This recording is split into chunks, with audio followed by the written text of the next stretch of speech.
You are listening to the BlahCade podcast. I'm your host, Chris Freebus, aka Shut Your Trap.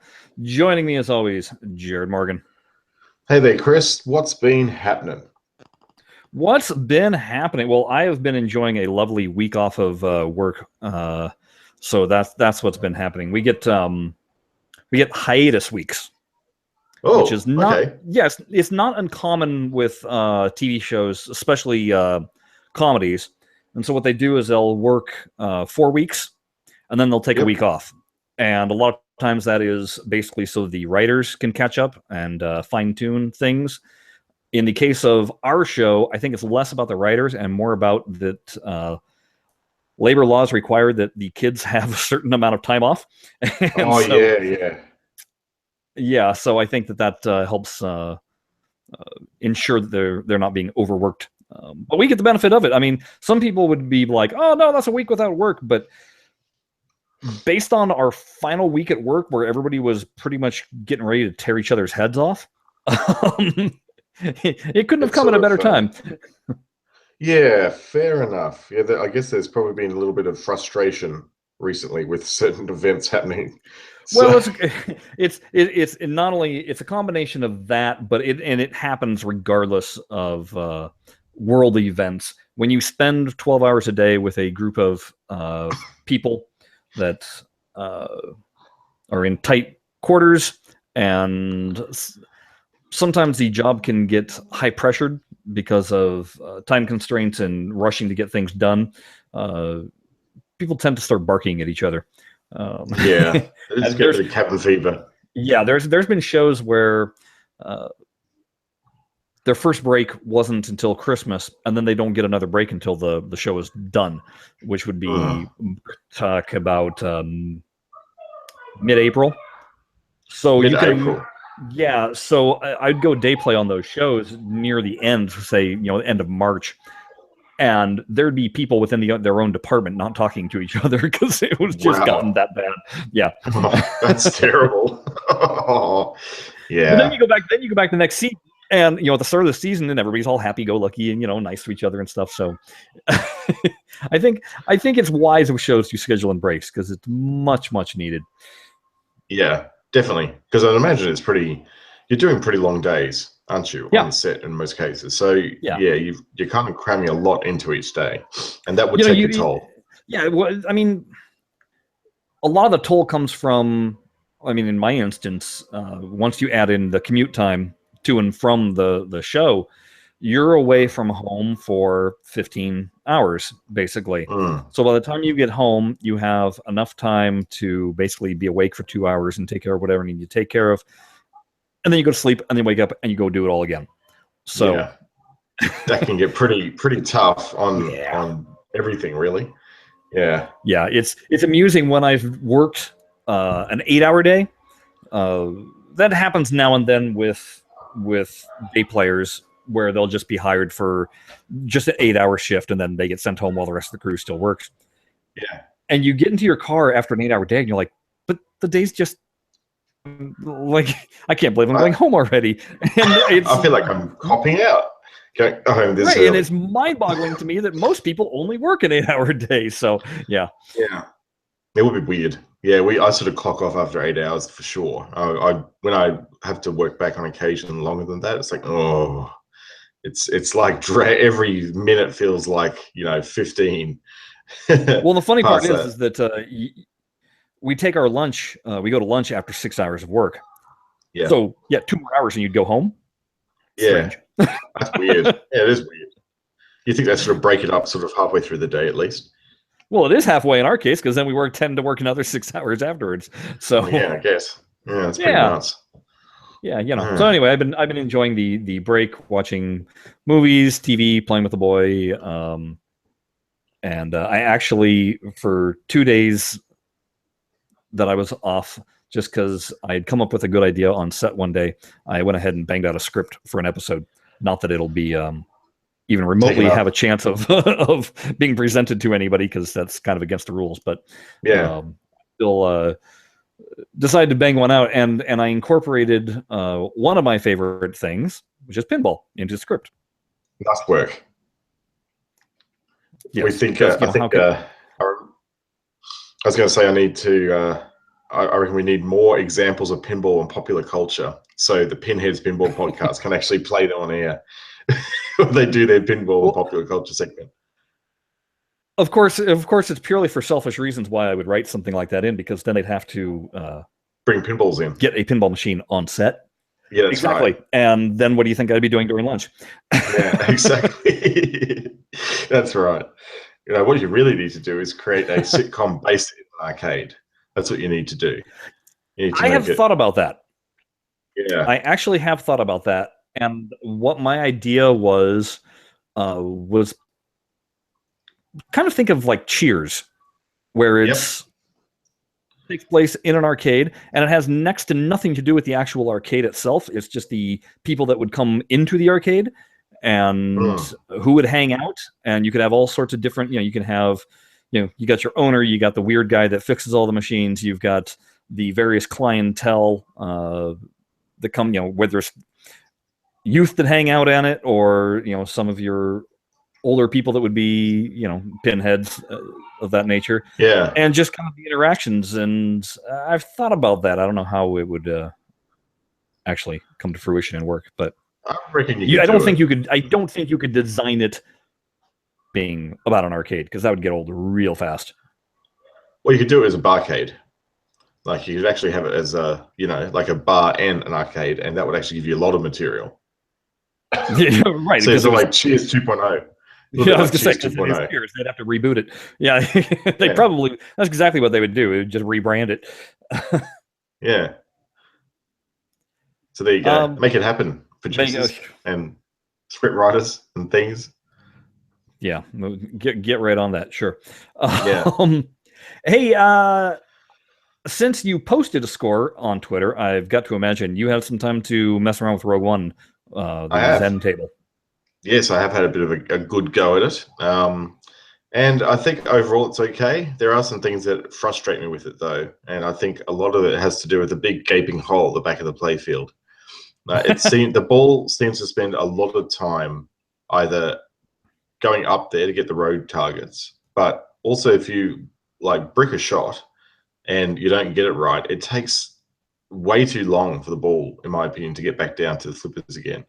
It's like it needs a staged ball somewhere, like a virtually staged ball, just so it shoots it out immediately from that vertical up kicker back into play. Because it's particularly if you're like playing a time mode, like a mission mode, and you're going, I just want to get that ramp, but it's going to take 5 seconds I've got 5 seconds left, but I've just got, I've only got 5 seconds left, and now I've balked the shot, I bricked it, and it's now into that top levels. I've got no chance of getting the final shot.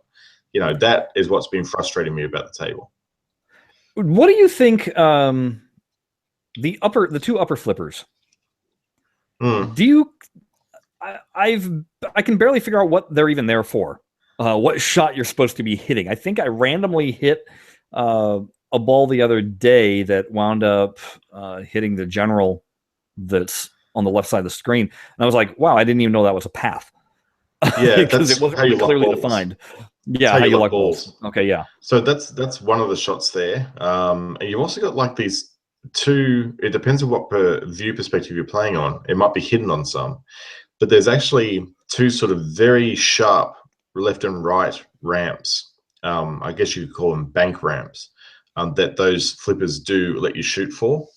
But you do have to play the game for a while to realize they're there, and they're sort of hidden behind the other main ramps, so they're not really that obvious.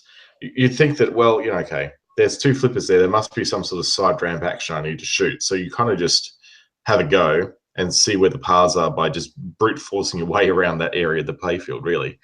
But as far as I don't know, immediately walk up to the table and go, okay, there's two clearly visible side ramp shots I need to take. It's by far clear in the game. Right. It's not easy to find at all, and they're really hard to get for me. Like, there's such a strange angle, and it's I'm still trying to work out at what position of the flipper I need to shoot for them at. I think that was the issue that I'm coming across, where I'm just like, I can't quite get the timing. And I don't know if it's because I'm visually not cueing into where I'm aiming, that to me it just feels like I'm randomly shooting. Or that, like you said, instead I wind up hitting the big gaping hole in the middle. Yeah, it's like so easy to do because it's like pretty much the top half of the playfield is a gaping hole. So yeah, it's a fairly large target to hit if you shoot it anywhere up near there. And I think that's a Do problem. you- Like, I was gonna say, do you agree with my sentiment that it feels like an old wide body with everything it's being got symmetrical and that wide open playfield in the middle? yeah, it does. It does have the feel of the wide pin.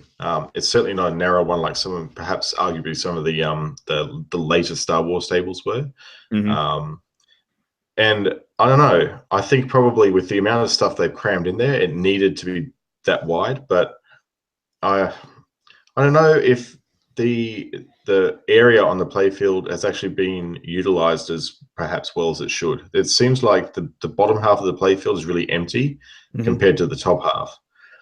And you know, like in the other tables, there would typically if the playfield is wide open on the bottom of the board, it would be like some sort of mini playfield revealed or something like that underneath the in that sort of area, but there doesn't appear to be anything there unless I haven't hit it yet in the modes. But I've played like a 270 million score game, so I covered a fair bit of ground in it, and I haven't seen anything really that shows there.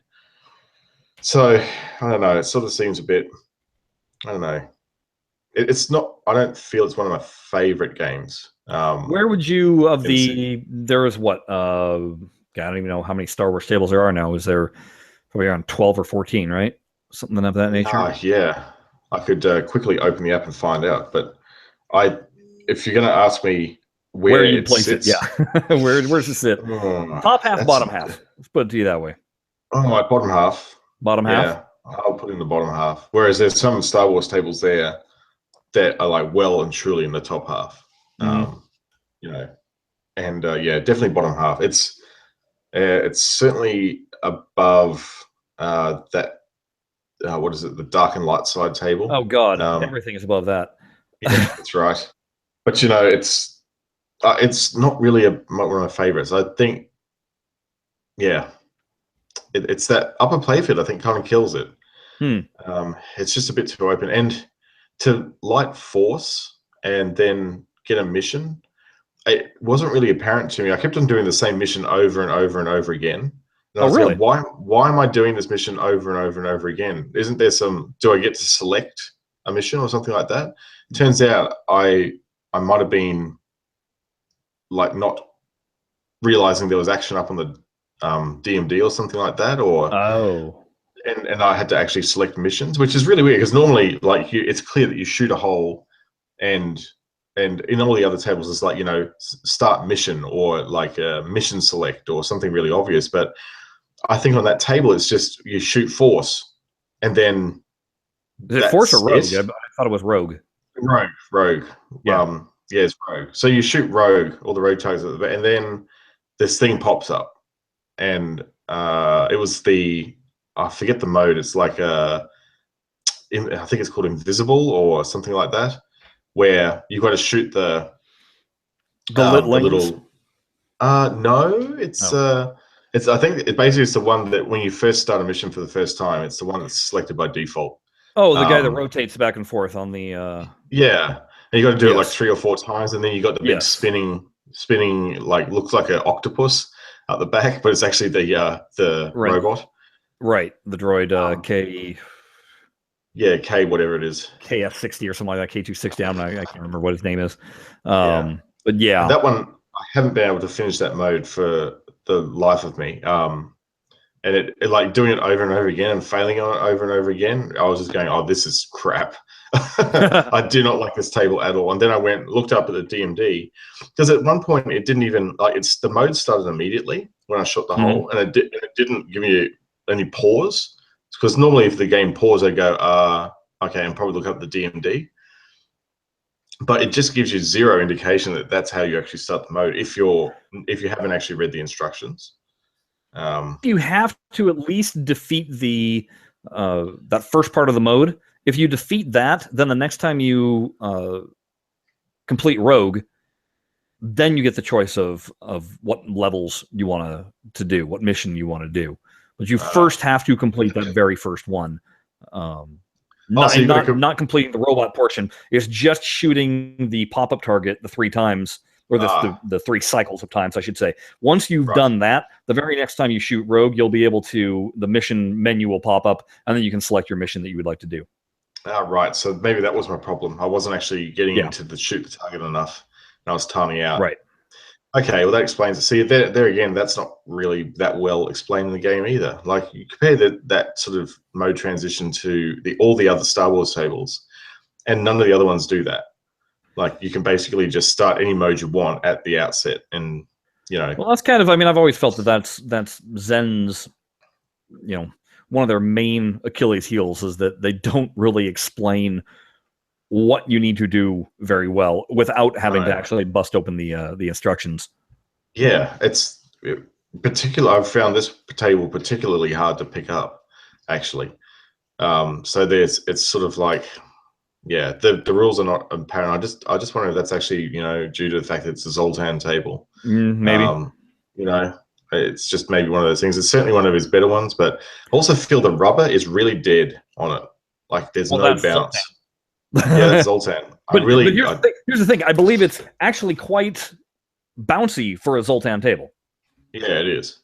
But it's frustrating when you come from the other really nice bouncy tables and you hit this one, and it's like 0 life in them at all. So yeah, I mean, that's where my ranking goes. Is that as far as the Zoltan table, I think it's one of his better ones and more enjoyable in that aspect. I agree with that. But I do agree that there's plenty of other Star Wars tables in Zen that I like better.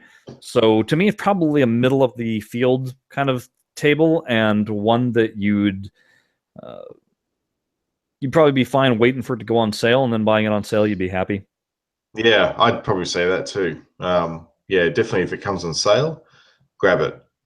But I mean, sure, I don't think really it's that expensive to buy. I think it was probably about $4 something in Australia, so that's not really that bad. And I certainly think I've got $4 worth of value out of it to date. Like, I've had a good game on it, and it's quite alright. But that zipper flipper behaves strangely. Like, it's I have not been able to figure out what the super skill shot actually is. So to describe it to you listeners out there, when you launch the ball, if you do just a very soft launch, it'll go up the lane and then drop back down, and there's your mid table flipper. By triggering it, it zips down, and now as the ball plummets to it, you'll be able to flip a shot. But it is so quick, and I've yet to be able to identify. All I'm hearing is the audio saying, that you can shoot a scooper skill shot, and then I just get skill shot, and I'm like, okay, the skill shot is that you actually activate the zipper flipper, but I do not know for the life of me where you're supposed to shoot. You got to shoot for the right. I guess it's from the zipper flipper over to the, I guess, the left hidden ramp, I'll call it.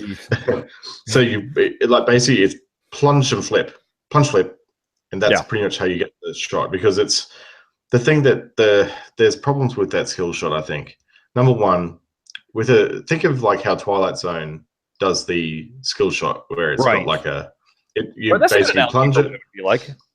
Yeah, so you plunge the ball and it goes up and then technically back down again, but with this particular skill shot, you pretty much plunge it, and it plops onto basically this virtual target, just at the exit of the ramp, or exit of the plunger lane, and then immediately the zipper flipper flips back, like zips back, and then almost instantly you have to flip. It's like, basically, if you manage to get the skill shot, you pretty much got to be prepared immediately to shoot. There's no grace period where you go, oh, okay, now I can line it up and it's coming down to the flipper and I can actually time my shot. It's basically plunge flip, and that's it. It's not really good. Like, it doesn't actually allow you to. The idea with skill shot is you should have some skill getting it, not just like twitch reflex, which is what this is. Right. I don't like it at all. It's probably the worst skill shot in the game, apart from Might of the First Order, which is pretty pants as well. Did not like that one. Isn't that though also a Zoltan? Oh, I don't know. I'm just gonna blame him for any bad table. Sorry, Zoltan, but I know their lead designer, and it's who I least like. Yeah, yeah. Give me grapple tables any day. Oh, yeah. So, what I haven't been playing. I've sampled that. I sampled playing a little bit more of GarageBand. One of the things that's disappointing with GarageBand, and I mean, I knew it was going to be disappointing, but the key thing that you're missing from this table is the force feedback flipper buttons. Oh, really? Which you probably did not know existed, because it was very much a surprise to me when I played it in real life. And basically what happens is, and I don't know what triggers it, but at some point you go to push the flipper button and it's like it does not want to push in. And you got to force the flipper button in. And you have to do that a couple of times until finally it goes back to letting you do what you're doing. And I'm almost wondering if it is during the drum solo video mode, because that video mode is so bizarre. What am I doing here? Too. Yeah, just tap the screen or tap your controllers. I usually, like, when I do it, I don't know if you do the same thing to get a big score, but I get my controller, my hardware controller, I stand it on its end, and I just and the buttons I put it in between my lap and do a little track and field action on it. Track and field, exactly. That's exactly how I would give the analogy to it. It's track and field, but in a drum solo. So if anybody has actually played this machine in real life, maybe you can enlighten us as to when the force feedback flipper buttons actually activate during that. But it's one of those things where it was so cool when it was like, what is this? This is interesting. This is different.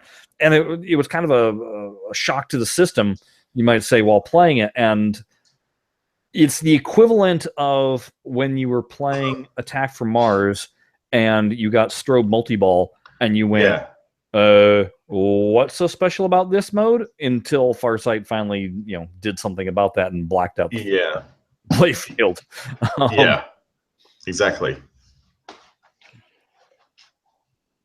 So that was my takeaway of GarageBand this week in playing it. I still don't mind it. Yeah. I still think it's a whole hell of a lot better than Bone Busters, which apparently on the Pinball Arcade fan forum, there's a thread where I'm not sure which user has done this, but has a table rankings. Each month a new table gets out. He updates the rankings, and basically you can go in and rate each table from, I don't know if it was probably from 0 to 10, and then he kind of keeps track of what table is tracking and where they're going and stuff like that. And apparently Bone Busters has dropped even lower than Going Nuts. Whoa! That's a feat. That's pretty low. Or maybe people have just forgotten how terrible Going Nuts is, and they should go and replay it again. So I think Bone Busters has got to be better than Going Nuts, surely. I don't know. Yeah. So they're pretty close. I'll give it that. Yeah. So one of the other things that I've been playing this week, and I think I mentioned it last time, I picked up Humble Bundle. They do a monthly game, and it's only $12 for the game. And this time it was XCOM 2. And so it was $12, except for I bought it before a certain date, and that gave me another 10% off on it. So I only paid just slightly over $10 for it. And then on top of that, they give you a whole bunch of other games a few days later. And I just got revealed what those games are, and I thought I might let people know what happens when you go in early. Yeah, well, you don't actually have to go in early to get all the other games. No, okay. They just don't reveal what those games are until after a certain date. So by picking up XCOM 2, you also get along with it Rise, Son of Rome, which is, I guess, some kind of a third-person game. It looked graphically intense, but but I've never heard of it. Abzu, SteamWorld Heist, Oklos, Project High Rise, and Husk. A couple of these actually looked fairly interesting when I was looking at them, just watching the gameplay video on Steam. But so anyway, yeah. So they threw in another 6 games on top of XCOM 2, and those are through Steam. And then there's 2 other games that they threw at me that don't run on Steam, that you just have to download directly to your PC. And you also get 10% off any Humble Bundle store purchase thereafter. And one of those things is they have all the DLC for XCOM 2 packaged. Normally it's $20, and it's on sale now for $9. So not too shabby, I gotta say. That's not pretty too good. Shabby at all. Yeah. Yeah. And for those interested, next month's game, which I won't be getting, is Total Warhammer. Total Warhammer? So that as in the series Warhammer? Yeah. Yeah, this one, I guess this particular iteration is called Total Warhammer. $60 normally. Okay. So $12 if you into that kind of thing. So that's pretty good. That's a good deal. Not too shabby. The thing that's good about Humble Bundle on Steam, it's that they just give you codes, eh? So they give you codes to unlock, and then Steam takes over with the updates and all that sort of stuff and keeping your games up to date. Yes. I think it's better than how it works on mobile, because I'm pretty sure that Humble Bundle have like their own app that then manages the apps that are released through Humble Bundle. So you've almost got to have like an alternative app store on your phone just with Humble Bundle, which is why I never bother. Oh, okay. Like it's just like I don't want to do that. Like, I just unlock them through Play Store and give them to me that way, But they don't do that. So yeah. The real question is, will I actually play? How many of these other games will I play? Like there's one on here called Husk. It's a first-person survival horror game. Yeah, I'm not going to be playing that. No, thank you. So if anybody wants the Steam key for that, just hit us up via. Well, actually, probably hit me up on Twitter at Shut Your Traps, and first person that wants it, I'll give you the game code, because there's no way I'm downloading it and playing it. I can predict that one right off the bat. Do not want. Do not want. Yeah. Do not want. Yeah. What else has been going on? Not really that much, I don't think. I think it's a bit of a low news week this week. It is kind of a low news week. Yeah. That's okay, because we've sort of done big episodes in the past. We haven't really had any listener questions. The last listener question we had was, what's going on with season 7 and all the Williams tables. We don't know. We don't know. No. So, not sure. It's really hard to spec. Like one of the suggestions was also, hey, what would speculate about season 7? Well, it's hard to speculate about season 7 when we speculated about season 6 and we're completely wrong, since no Williams tables came out essentially. Exactly. Yeah, we're totally off. But if we find out that the Williams license has been resolved and more Williams tables are coming, then I'm more game to make some predictions. But at the moment, it's kind of it's too sad to think about predicting Gottlieb tables. And we can't predict any Data East or Sega tables anymore, because those are all going to go to Stern Pinball Arcade.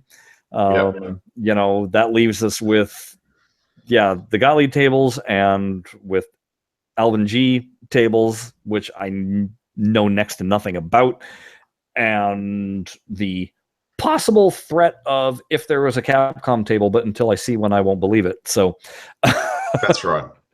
I would agree. Kind of kills the fun when you're down to one manufacturer for who you can make a prediction about.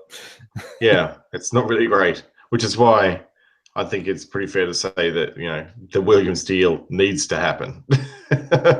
Like they really need to. When you put it that way, and only having essentially access to Gottlieb and Gottlieb EM, or Premier and Gottlieb EM tables. Yeah. In Pinball Arcade, it's going to be like one massive Gottlieb collection, and that would not be good. That would be the worst. It's certainly not what us players would be looking forward to. I know something else I was going to mention. What's that? So at Christmas, I wound up getting the Cards Against Humanity game. Yes, yeah. Which is great fun. I brought it with me to work, and we've been playing at lunch. And I've noticed something playing it. You start to kind of get worried about who you're playing it with, because you're not quite sure what brand of humor they may have and what their taste level is. But what I've come away from it is everybody that we've played with afterwards, you've kind of bonded. You know what makes them laugh and what doesn't, and how twisted they can be.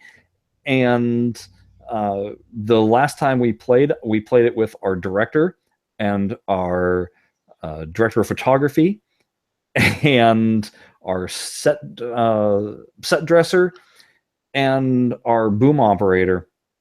And I hadn't played with any of these people. And for about an hour after lunch, when we were actually on set, all of us were just laughing with each other because of just jokes that had been, transpired over the past hour during the lunch break. So it's awesome. It's kind of fun. It's dangerous because, like I said, you're not quite sure what somebody might think. It could be on the borderline of not safe for work for some people, but for other people, it's like, just situation normal. Right. Fortunately, on a film set, you don't really have to worry about HR problems. Well, that's good. That's handy. I don't know if I'd be able to get away with a Cards Against Humanity session at Ladbrokes. Although probably with the group of people that I work with in the technology team, I probably could quite easily. The other fun thing is that again, we're on a kids show, and the premiere just happened yesterday. Not that I would say for any of the adults to watch it, but if you have kids, let them watch it. But anyway, the kids show, and the rule on the set is try and keep the language kid-friendly as much as possible. PG. Yeah, and so everybody tries and tries and tries, and there's a few people that it's just they're incapable of doing that. Yeah. But the thing is, you play Cards Against Humanity, and then you go back on set, and everything anybody says just makes you think the wrong thing. Yeah, exactly. But it's a good way of also blowing off, venting that kind of thing, so that you can go on set and be pure and clean. Shoot your wad with all the sweary words you want to get out your system. It's a release valve. It's a release valve, definitely. Yeah, that's cool. I should actually give it a go. I haven't actually played Cards Against Humanity yet. It's great fun. I've got to give it a go. Yeah, I've got to give it a go, I think. It's great fun. It is exceedingly easy. We've had a couple of people sit down with us, or we forced to come. We're like, come here, you're playing this time. They're like, well, I don't even know how to play. We're like, doesn't matter. You'll figure it out literally within 3 minutes. Yeah. And sure enough, they figured it out within 3 minutes. They're like, this is great fun. I need to do this more. So, yeah. Yeah, there you go. I've got to do it. Have to do it. Yeah. Well, Jared, I think we're going to have an exceedingly short session today because why not, right? Why not? Yeah, why not? That's right. Okay. Folks, we do appreciate you listening. Please, please, please drop us a line at our email address, which is BlahCade@gmail.com. You can give us any topics that you would like us to touch upon, any pinball news that you want us to maybe look at.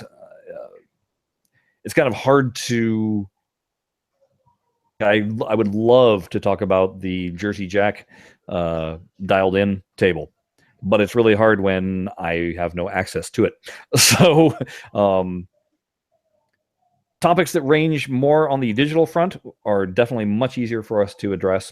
So if you have anything that suggestions on that line, we'd love to hear about them. Hit us up on Twitter. Our main account is @BlahCade, or you can chat at Jared. He is @JaredMorgs. Myself, I am @ShutYourTraps. You can also check out our website, which is Pinball. Oh, wait, what is it, Jared? I always forget It's it. BlahCadePinball.com. BlahCade. I was going to say Pinball Podcast. I'm like, no, that's not us. Definitely not us. BlahCadePinball.com. That's where you can find all the past episodes plus show notes and the links to any sites that we mentioned during the podcasts. Yeah.